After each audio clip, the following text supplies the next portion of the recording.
जोहार में प्रगति अग्रवाल और आप मन देखा था न्यूज प्लस 21। चलो एक नजर डाल थन संजा के खबर में। RDX ले हुए रहीस लुधियाना के कोर्ट बिल्डिंग में ब्लास्ट फॉरेंसिक रिपोर्ट में हुई खुलासा। केंद्रीय कृषि मंत्री है कहीस फेर लगाबो नवा कृषि कानून कुछ लोगन के वजह ले वापस करे गे रही। नीति आयोग कल जारी करी राज्य के हेल्थ रिपोर्ट कार्ड। ओमिक्रॉन के सामने वैक्सीन घलोक बेअसर, हर 10 पीड़ित में 9 लगे है दोनों टीका, रिपोर्ट में हुई खुलासा। उत्तराखंड में इस्तीफा दे वाले कैबिनेट मंत्री हरक सिंह रावत वापस ली अपन इस्तीफा।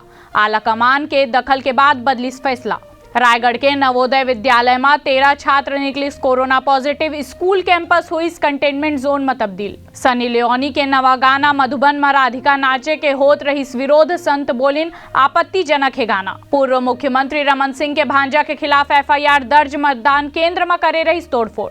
तिहाड़ जेल में 8 दिन में 5 कैदियों के मौत के बाद मामला गरमाइश, जांच के आदेश। उत्तराखंड सरकार हा कर्मचारी मन ला दी सौगात, बढ़ाई 3% DA। ऐसे ही तमाम जानकारी पर हमारे चैनल लाइक और सब्सक्राइब करना झन भूलू और नोटिफिकेशन पर बेल आइकन घलो दबाऊ। आप मन देखा तो न्यूज प्लस 21 आप मन के हक के बात।